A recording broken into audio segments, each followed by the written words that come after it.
मुंबई शहराच्या जवळ रामपूर नावाचं एक छोटंसं आधुनिक गाव होतं. त्या गावामध्ये अभिमन्यू नावाचा एक व्यक्ती त्याची बायको निधी हिच्या सोबत एक छोटंसं रेस्टॉरंट चालवायचा. बाहेरून येणारे जाणारे सगळे व्यक्ती जास्त तर अभिमन्यूच्या रेस्टॉरंट मध्येच भोजन करण्यासाठी प्राधान्य द्यायचे. अभिमन्यूची बायको ग्राहकांसाठी भोजन स्वतः हाताने बनवायची. एका दिवसाची गोष्ट होती.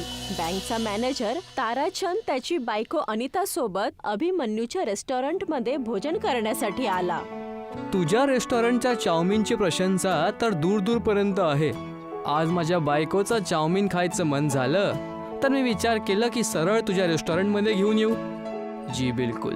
काय आहे की ग्राहकांसाठी माझी बायको स्वतः भोजन तयार करते. मग वेळ काय गोष्टीची आहे. लवकर एक एक प्लेट चाऊमिन लावून द्या. खूप जोराची भूक लागली आता. अभिमन्यूने आनंदाने ताराचंद आणि त्याच्या बायकोला एक एक प्लेट चाऊमिन दिलं. खरंच अभिमन्यू, जसं ऐकलं तसंच मिळालं. मला तुमच्याशी एक गोष्ट पण करायची आहे तारासिंगजी. ह्या महिन्यात बँकची इन्स्टॉलमेंट नाही भरू शकणार. माझा पोरगा मुंबई शहरात शिकतो आणि त्याची ह्या महिन्यात फीस जमा करायची आहे. अरे तर मग त्यात चिंता काय करायची. तू कुठे पळणार थोडी आहेस. आणि तसं पण मी तर तुला दुग्न लोन द्यायला पण तयार आहे. मी तर म्हणतो की तुझ्या रेस्टॉरंटला अजून वाढव. याला एका खूप चांगल्या हॉटेलमध्ये कन्वर्ट करून टाक. नाही तारासिंगजी, मी आपल्या ह्या छोट्याशा रेस्टॉरंटमध्येच खूप आनंदी आहे. मी अजून बँकच्या चक्कर कापायचं वाचलो. ताराचंद रेस्टॉरंटच्या बाहेर आला आणि अभिमन्यूच्या रेस्टॉरंटच्या एकदम समोर एक मोठ्या रेस्टॉरंटला बघून हसू लागला. हे तर अभिमन्यूच्या रेस्टॉरंट पेक्षा मोठा आणि चांगलं दिसत आहे. हो, रेस्टॉरंट अभिमन्यूच्या रेस्टॉरंट पेक्षा खूप मोठं आहे. हा ब्रिजेसचा रेस्टॉरंट आहे, पण तरी पण जवळपासचे लोक अभिमन्यूच्या हॉटेलमध्येच खाणं पसंत करतात. बँक मॅनेजर ताराचंद त्याच्या बायकोसोबत कारमध्ये बसून निघून गेला. त्याचं बोलणं दुसऱ्या रेस्टॉरंटचा मालिक ब्रिजेश त्याचा नोकर सत्यम सोबत मागून हळूच ऐकत होता. ऐकलं मालक, एक तर ह्या बँक मॅनेजरनी तुमच्या लोनची फाईल रिजेक्ट करून टाकली. त्यावरून हा अभिमन्यूच्या रेस्टॉरंटची अजून तारीफ करत होता, ते पण आपल्या बायकोसमोर. आणि आपल्या रेस्टॉरंटबद्दल वाईट बोलत होता. जर असंच राहिला ना तर तो दिवस दूर नाही जेव्हा आपल्या रेस्टॉरंटमध्ये मोठे मोठे आणि जाडे कुलूप लागताना दिसेल. तुला किती वेळा म्हटलं आहे सत्यम की चांगलं बोलत जा. तो दिवस कधी नाही येणार. कसा नाही येणार मालक. बघा, दिवसांदिवस आपल्या रेस्टॉरंटमध्ये ग्राहकांची संख्या कमी होत चालली आहे. ही गोष्ट तर तुझी एकदम बरोबर आहे सत्यम, की अभिमन्यूच्या रेस्टॉरंटमुळे मला खूप जास्त नुकसान उचलावं लागतंय. अभिमन्यूच्या रेस्टॉरंटमध्ये सगळं भोजन त्याची बायको निधी तयार करते. तुम्ही पण तुमच्या रेस्टॉरंटचं भोजन आपल्या बायकोपासून का नाही तयार करून घेत. ही कशी गोष्ट करतोयस तू. माझ्या बायकोला तर जेवण बनवणं येतच नाही. मागच्या वेळेस तू स्वतः तिच्या हातचे आलू पराठे खाल्ले होते ना, आणि दुसऱ्या दिवशी तू बिमार पडला होता. यात तर काही संदेह नाही. चिंता नको करू सत्यम. माझ्या डोक्यात एक योजना आहे.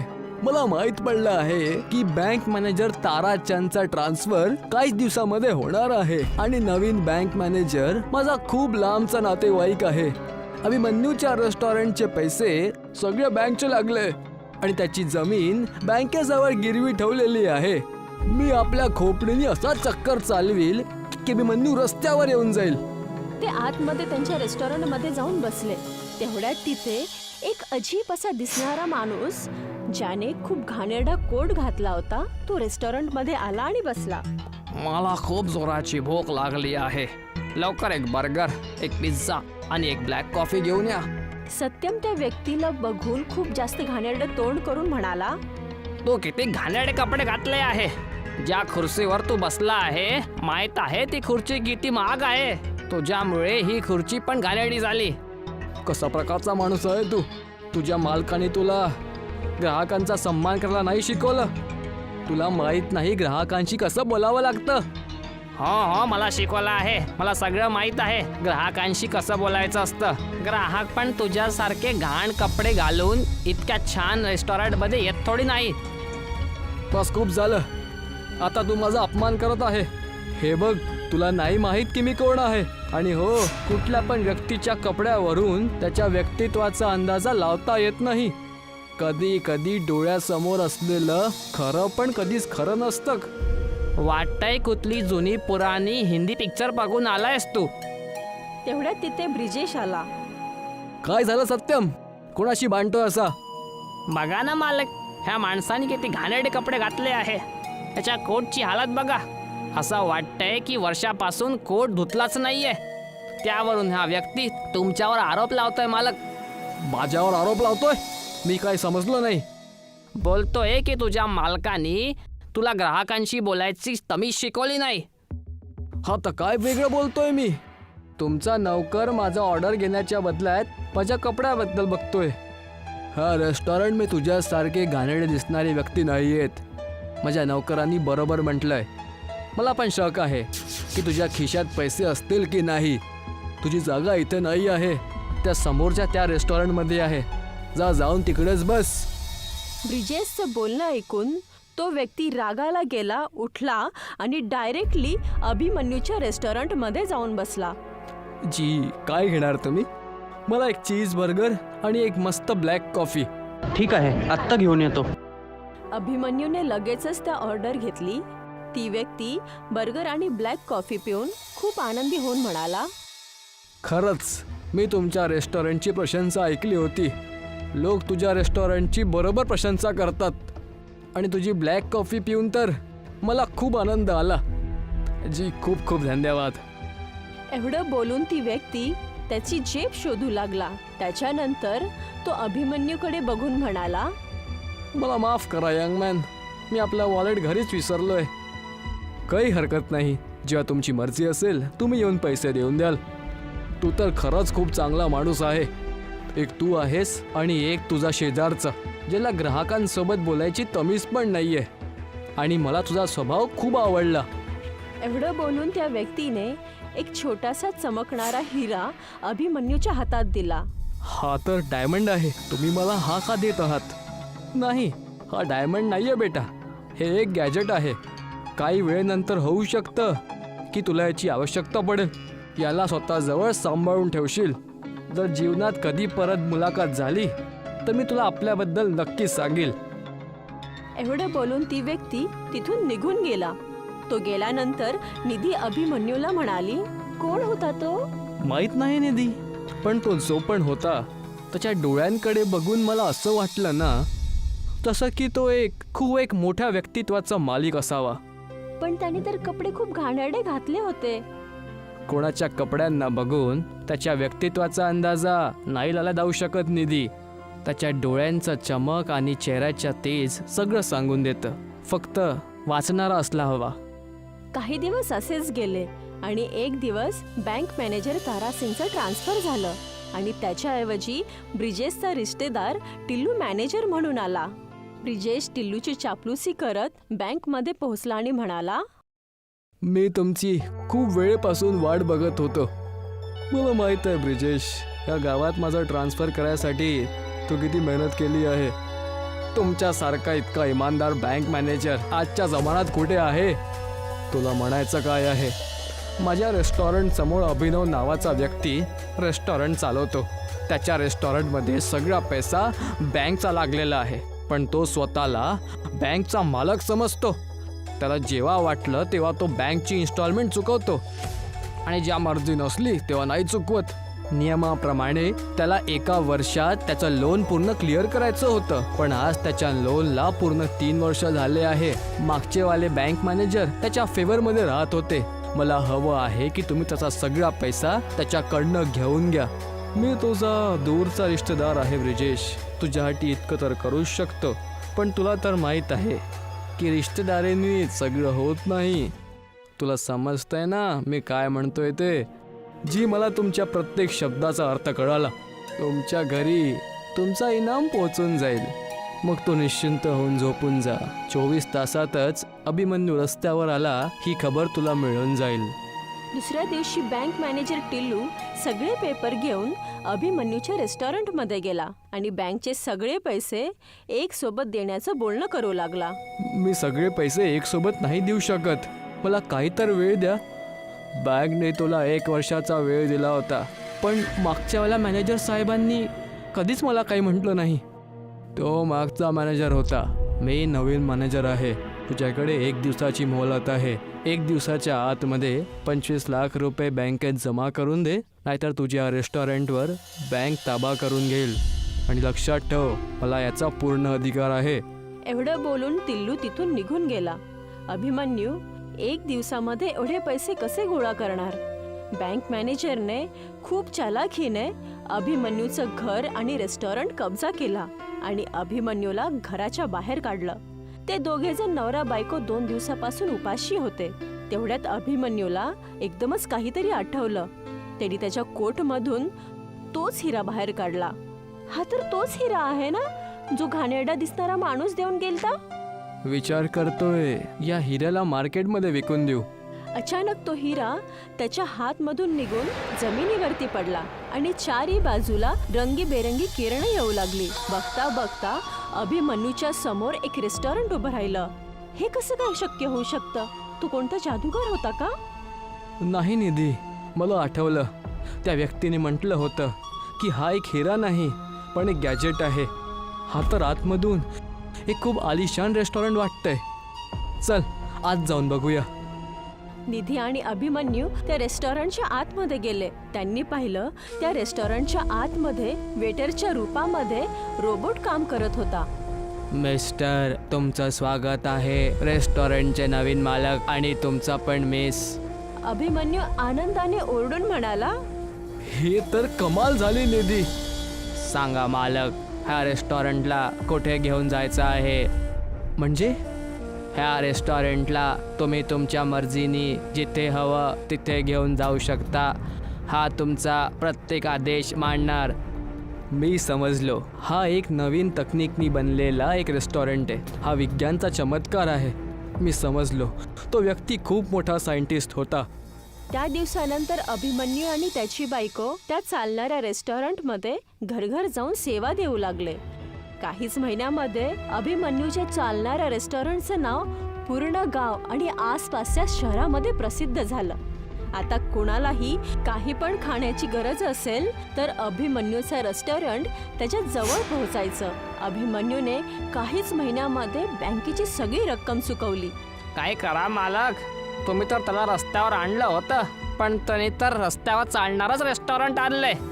मला तर पण काही समजत नाहीये सत्यम, की हा चमत्कार झाला कसा. पहिले तर माझ्या रेस्टॉरंट तरी पण 1-2 लोक येऊन जायचे.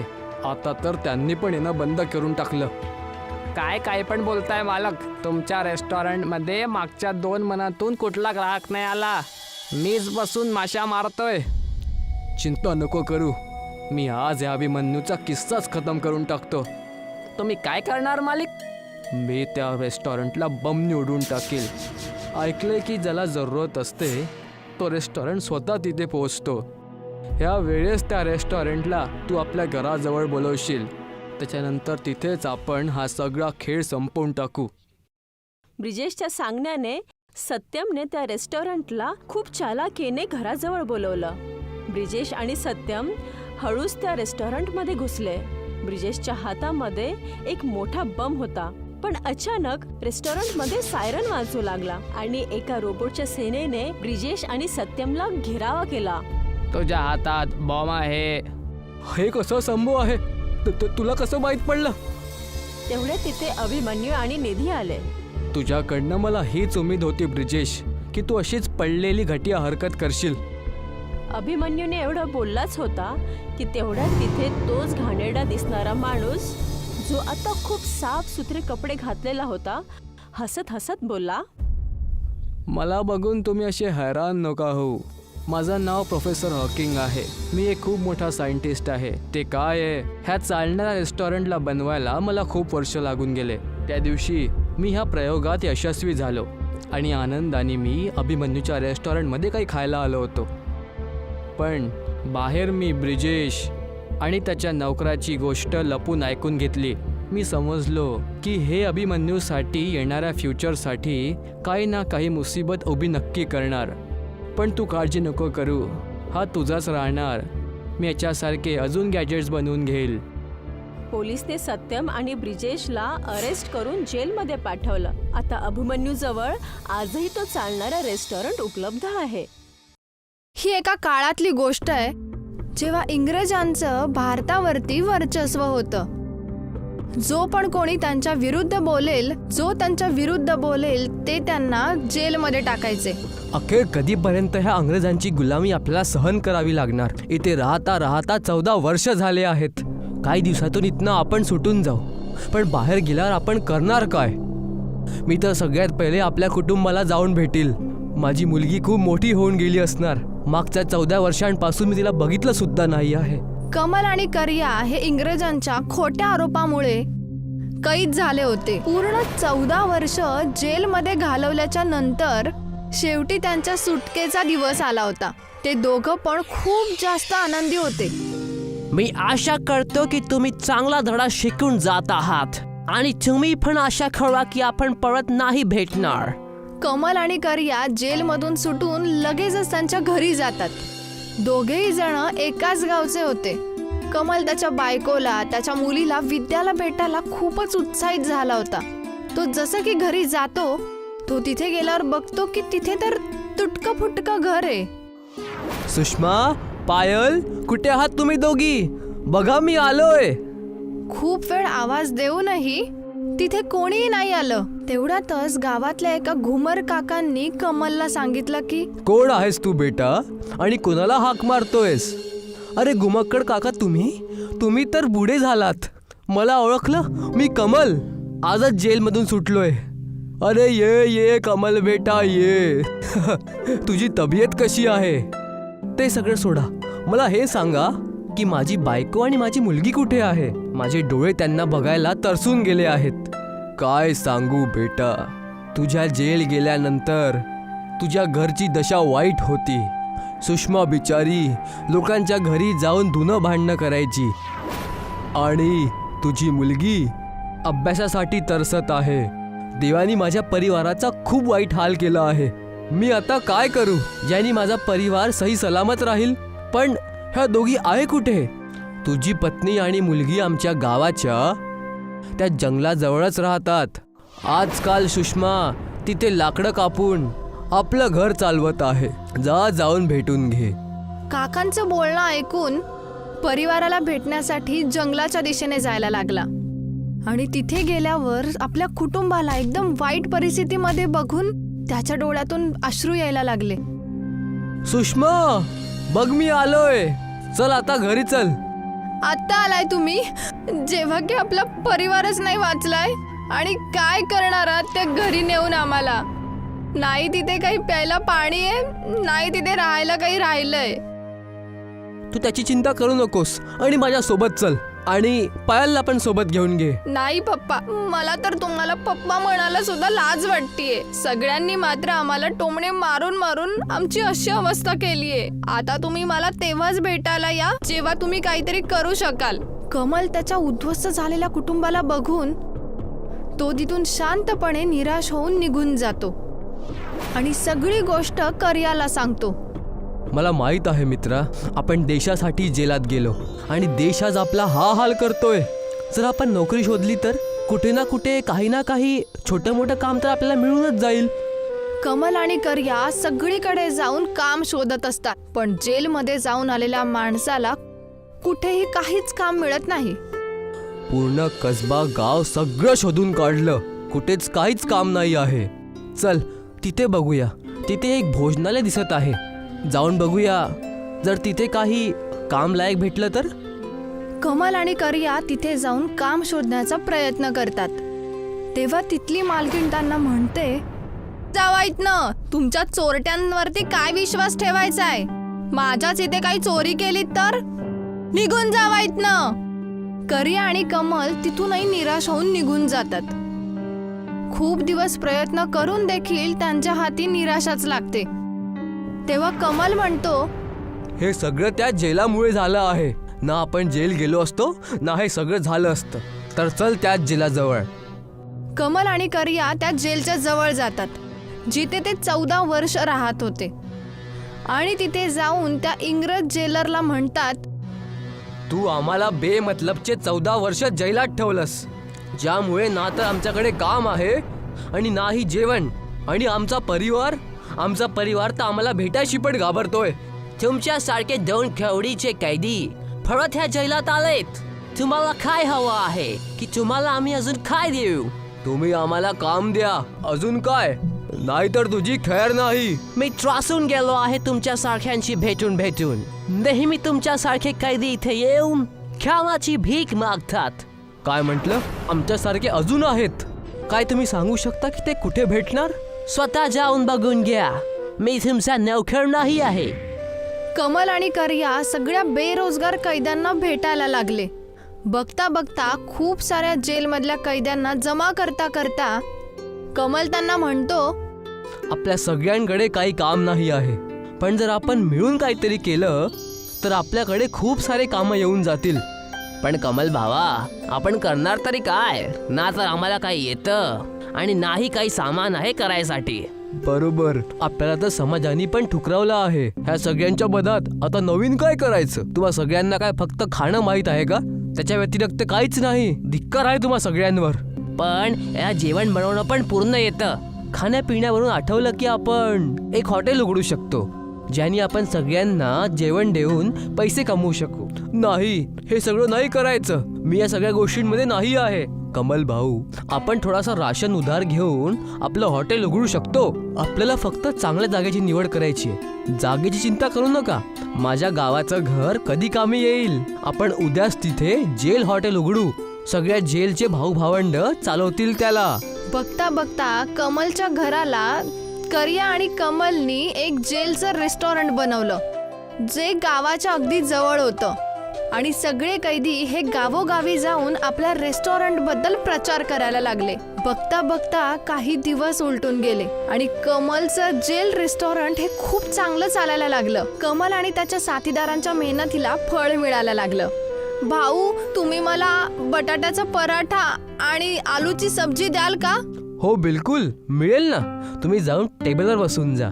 जेल रेस्टॉरंट आहे याचा हा अर्थ नाहीये की तुम्ही मला जेल सारखं जेवण द्याल. लक्षात ठेव, मी खूप खतरनाक आहे. एकीकडे जेल मधले सगळे कैदी खुश होते. आपली शिक्षा पूर्ण केल्यानंतर आपल्या कुटुंबाच्या जवळ जात होते. कमलचं कुटुंबीय सुद्धा जेल रेस्टॉरंट मध्ये येऊन मदत करत होतं. आणि तेवढ्यातच जेल मधल्या जेलर लोकांना या सगळ्या गोष्टीबद्दल खबर लागली. मी ऐकलं की हे जेलातून सुटलेले कैदी काही हालचाल करत आहेत. काय करावं मालक? यांना परत आत करून द्यावं. आपलं यांची गुलामीच हवी आहे. यांना मिळवटीचं जेवण बनवण्याच्या गुन्ह्यात अटक करा. आणि असंच झालं की जेलर आणि त्याचे सगळे साथीदार जेल रेस्टॉरंट मध्ये आले. खाण्यात भेसळ झाली या आरोपामध्ये त्या सगळ्यांना अटक करण्यात आली. मी तुम्हा सगळ्यांना नकली विषारी जेवण बनवण्याच्या गुन्ह्यामध्ये अटक करतो. तुम्ही 2 खवडीचे लोक जेलातच राहणं डिझर्व करता, ना की जेलच्या बाहेर. जसं की इंग्रज जेलर आणि त्याचे शिपाई त्यांना अटक करायला लागले, सगळे गावकरी एकत्र झाले आणि त्यांना म्हणू लागले, तुम्ही सगळे इथून चालले जा, नाहीतर तुमची खेळ नाही. आम्ही तुम्हाला कुठलंच सोडणार नाही. वाटतंय की मला तुम्हाला पण अटक करावी लागेल. जेलरच्या बोलण्यावर तेवढंच घुमर काका त्यांच्या पिशवीतील दिव्य अगरबत्तीची राख काढतात आणि त्यांना म्हणू लागतात, माझ्या हातात जे दिव्य अगरबत्तीची राख दिसत आहे ना, ही जादुई आहे. जर हिला मी तुमच्यावर टाकून दिलं तर तुमचं जीवन हराम होऊन जाणार. मी ह्या सगळ्या अंधविश्वासांना नाही मानत. घुमर काकांनी त्यांच्यावरती अगरबत्तीची राख टाकायला सुरुवात केली, ज्यामुळे इंग्रजांना दिसायला लागणंच बंद झालं. अरे, मला काय दिसत का नाही आहे?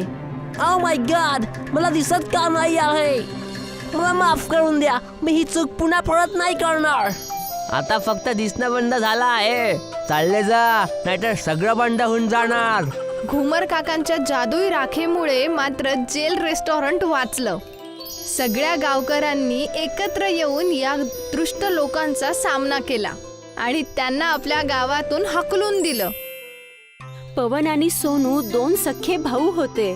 त्यांच्या आईने मरण्याच्या आधी पवनला सोनूची जिम्मेदारी दिली होती, कारण पवन चतुर होता आणि सोनू खूप साधा. माझ्या बाळांनो, माझा मृत्यू जवळ आला आहे आणि मला सोनूची काळजी वाटते. तो खूप साधा सुधा आहे. त्याचं आयुष्य कसं व्यर्थी लागेल आणि वरून तो एका पायाने अपंग पण आहे. आई, तू अशी का बोलत आहेस? बाळा, एक ना एक दिवस तर सगळ्यांना जायचंय. माझी वेळ आली आहे.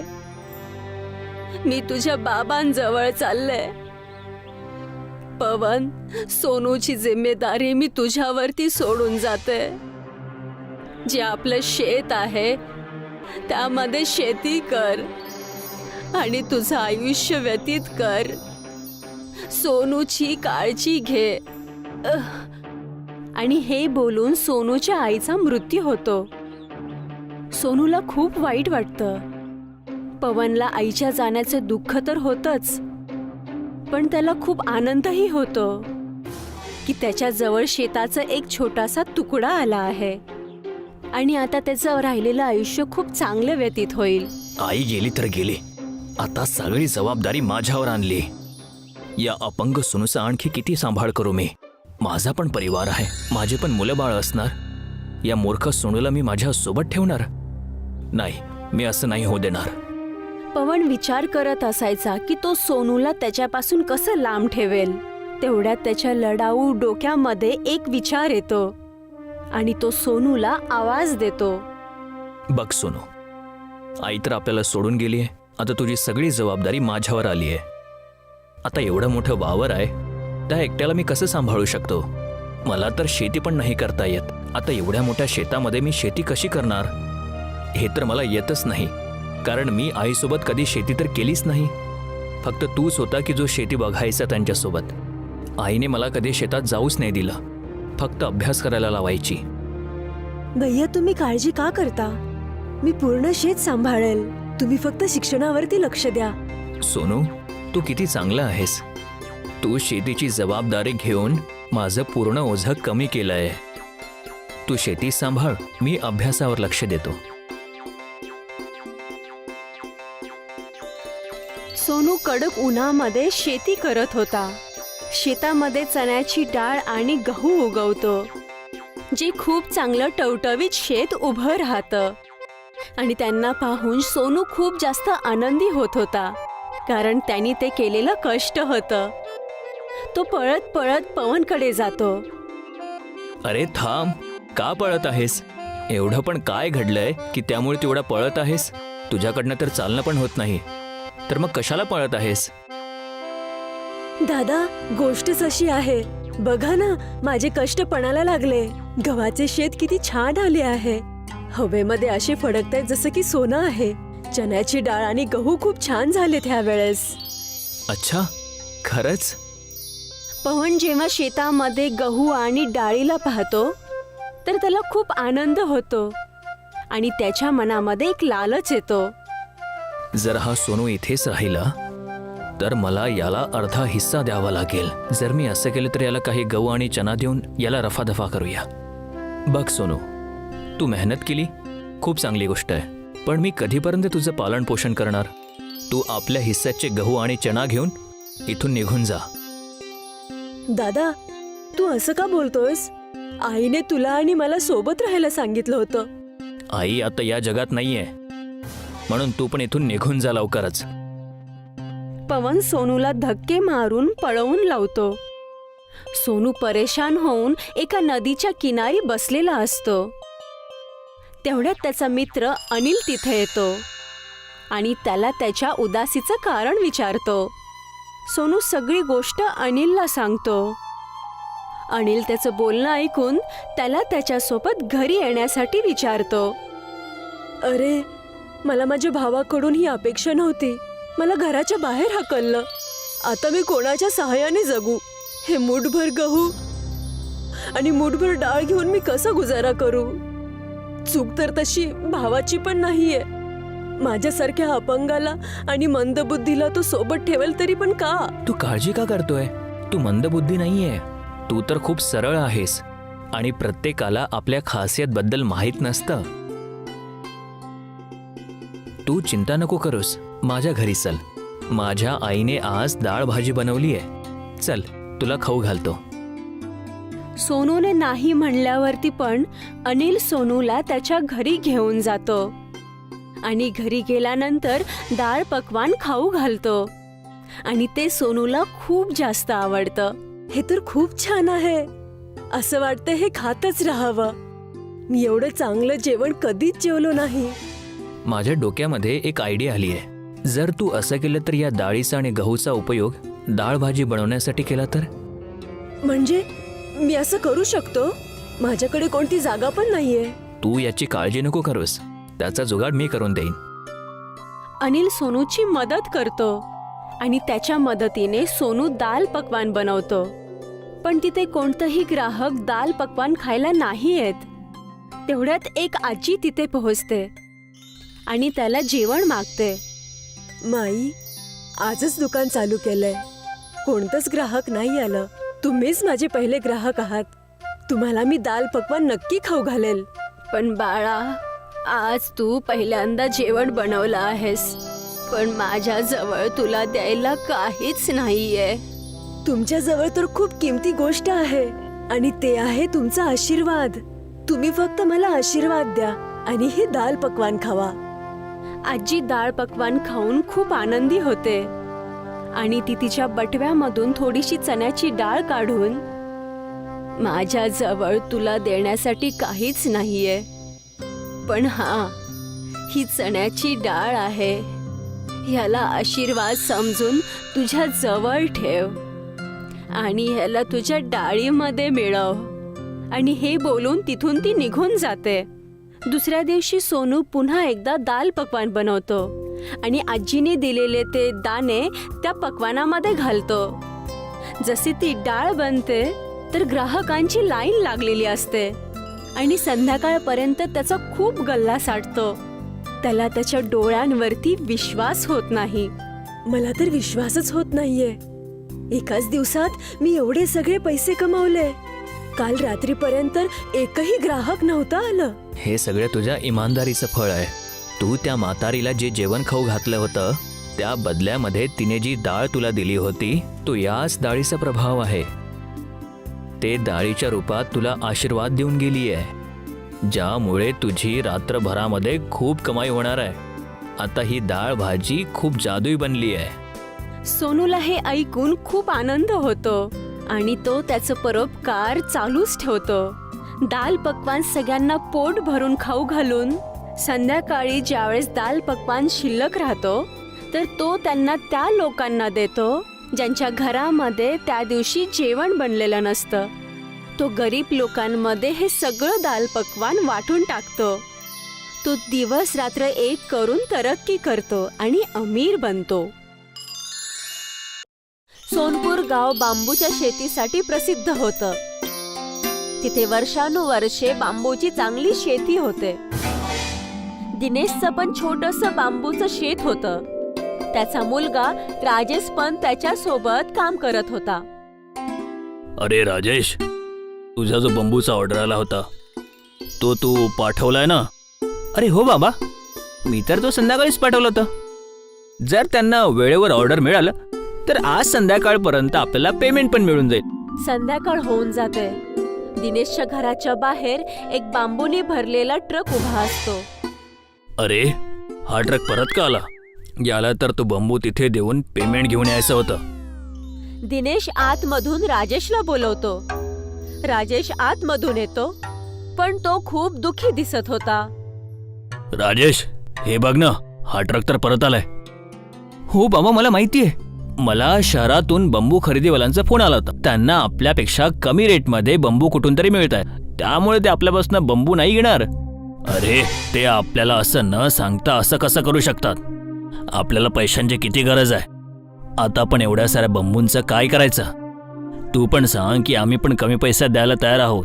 अरे बाबा, मी त्यांच्यासोबत बोललोय, पण तरीही ते आपले बांबू घ्यायला तयार नाहीयेत. अरे, मी तर त्यांना हे बोललो की मी तुम्हाला अर्ध्या पैशात द्यायला पण तयार आहोत, पण ते तरी पण नाही मानले. दिनेशला आणि राजेशला या ऑर्डर पासून खूप जास्त अपेक्षा होती. काही दिवसापासून त्यांचा धंदा असंही ठीक नव्हता चालला आणि आता एवढ्या मोठ्या ऑर्डरचा परत येण्यामुळे त्यांना भविष्यामध्ये अंधारच अंधार दिसत होता. एक दिवस राजेश दिनेश जवळ जातो आणि म्हणतो, अरे बाबा, तुम्ही बिलकुल चिंता नका करू. मी विचार केलाय की आपण एवढ्या साऱ्या बांबूंचं काय करायचं. काय करशील बाळा? मला तर कसलाच उपाय सुचत नाहीये. मी तर आपल्या मित्रांना पण मदत मागायचा प्रयत्न केलाय, पण कोणीच मदत करायला तयार नाहीये. आता सगळ्यांची हालत खराब आहे. आता तर बांबूंची किंमत पण घटत चालली आहे. अरे हो बाबा, म्हणूनच तर मी विचार केलाय की आता आपण बांबूचा व्यापार नाही करायचा. अरे बाळा, आपल्याकडे आहेच काय? आणखी काय करू शकतो? बाबा, आता आपण पिझ्झा बनवूया. हा? काय? पिझ्झा? ते कसं काय? बाबा, माझ्या मित्रांचा शहरामधून फोन आला होता. मी त्याला माझी कंडिशन सांगितली तर त्यांनी खूप चांगला उपाय सांगितला. शहरामध्ये पिझ्झाचा खूप मोठा क्रेज आहे. वेगवेगळ्या प्रकारचे पिझ्झा मिळतात. त्यामध्ये युवांचा एक पसंदीदा आहे बंबू पिझ्झा. त्यामध्ये बंबूला आतमधून खोकला करून पिझ्झा बनवला जातो. आपण पण बंबू पिझ्झाचा बिझनेस करूया. अरे पण बाळा, आपल्याला तर याच्याबद्दल काहीच माहित नाहीये. अरे बाबा, तुम्ही चिंता नका करू. माझा मित्र बोललाय की मला प्रत्येक प्रकारे मदत करायला तो तयार आहे. राजेश दिनेशच्या सोबत मिळून बांबू पिझ्झा बनवण्याची सगळी तयारी करतो आणि हळूहळू बांबू पिझ्झा बनवायला शिकतो. त्याच्यानंतर तो पक्क ठरवतो की तो एक दुकान बनवेल. राजेश आणि दिनेश मिळून बांबूपासून त्यांचं एक छोटंसं हॉटेल बनवतात. त्या हॉटेलच्या दरवाजापासून खिडकी, टेबल, खुर्ची सगळं त्या बांबूपासून बनवलेलं असतं. सुरुवातीला तर त्यांच्या हॉटेलमध्ये कोणीच नाही येत, पण एक दिवस कॉलेजची 2 मुलं त्यांच्या हॉटेलमध्ये येतात. अरे वा भाई सुरेश, बघ ना किती चांगलं हॉटेल आहे. हे तर सगळं बांबूमुळे बनलंय आणि इथं लिहिलंय आमची स्पेशालिटी आहे बंबू पिझ्झा. तर चल मग आपण पण बांबू पिझ्झा ट्राय करूया. हो हो हो हो, मी ऑर्डर करतो. सुरेश आणि दिनेश 2 बांबू पिझ्झाची ऑर्डर देतात. अरे विवेक, तू लक्ष दिलं की इथे सगळे खुर्ची टेबल पण बांबूनी बनलेले आहेत आणि बांबूनी सजावट किती चांगल्या प्रकारे केली आहे यार. आज प्लास्टिकच्या जमान्यात इको फ्रेंडली हॉटेल तर हे खूप चांगलं आहे. या प्रकारे आपल्या सगळ्यांना इको फ्रेंडली वस्तूंची वापर करायला पाहिजे. मी या हॉटेलच्या मालकासोबत बोलतो की त्यांना असं हॉटेल बनवण्याची प्रेरणा कुठून मिळाली. विवेक आणि सुरेश दिनेशला बोलवून त्यांना प्रश्न विचारतात. अरे खरंच तुमचं हॉटेल तर खूपच छान आहे. तुम्ही हे सगळं कसं केलं? दिनेश त्या दोघांना त्यांची पूर्ण गोष्ट सांगतो.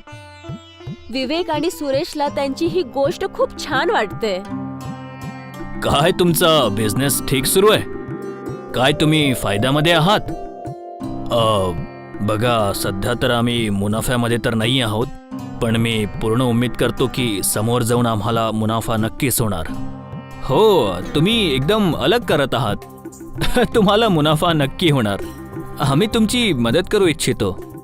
आमचं ना एक यूट्यूब चॅनल आहे, त्यावर आम्ही नवीन नवीन गोष्टी टाकतो.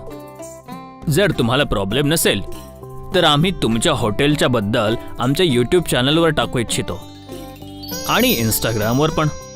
अशा प्रकारे बाकी पण लोकांना आणि कॉलेजच्या स्टुडंट्सला तुमच्या हॉटेलच्या बद्दल माहीत पडणार आणि तुम्हाला प्रसिद्धी मिळेल. सुरेश आणि दिनेश तिथला बांबू पिझ्झा खातात. दोघांनाही ते खूप जास्त आवडतं. ते त्यांच्या कॉलेजच्या मित्रांसाठी पण 10 बांबू पिझ्झा पॅक करवतात. त्यानंतर दुसऱ्या दिवशी ते त्यांची कॉलेजची टीम घेऊन त्यांच्या हॉटेलचा एक छान व्हिडिओ बनवतात आणि बांबू पिझ्झा बनवणाऱ्या रेसिपीचा पण शूट करतात. त्यानंतर ते त्या व्हिडिओला त्यांच्या YouTube वरती टाकतात. अरे तुम्ही लोक आमची मदत करू इच्छुक आहात. अरे मी तुमचा यासाठी खूप खूप आभारी आहे. अरे नाही काका, अशा नवीन गोष्टींना प्रमोट करणंच तर आमचं काम आहे. आजच्या जमान्यामध्ये युवांना अशा इको फ्रेंडली आणि पर्यावरणाला हानी न पोहोचणाऱ्या गोष्टींची खूप गरज आहे. या व्हिडिओमुळे आपल्याला जो पण फायदा होईल तो आम्ही तुम्हाला देणार. अरे विवेक, बघ ना, बंबू पिझ्झाच्या रेसिपीवर 1 घंट्यामध्ये 1 लाख व्ह्यूज आले आहेत. 10,000 लाईक्स आणि 1000 कमेंट्स पण आहेत. हे तर आतापर्यंतची आपल्या चॅनलवरची सगळ्यात पॉप्युलर व्हिडिओ आहे. आता या इको फ्रेंडली हॉटेलबद्दल खूप लोकांना माहीत पडणार. काका, आता तुम्ही फेमस होणार आहात. अशा प्रकारे बाप आणि मुलाने सुरू केलेलं बांबू हॉटेल प्रसिद्ध होतं आणि ते हळूहळू करत दुसऱ्या शहरामध्ये पण त्यांचे ब्रँचेस ओपन करतात आणि इको फ्रेंडली बांबू हॉटेल आणि पिझ्झाला पूर्ण शहरामध्ये प्रसिद्ध करून टाकतात.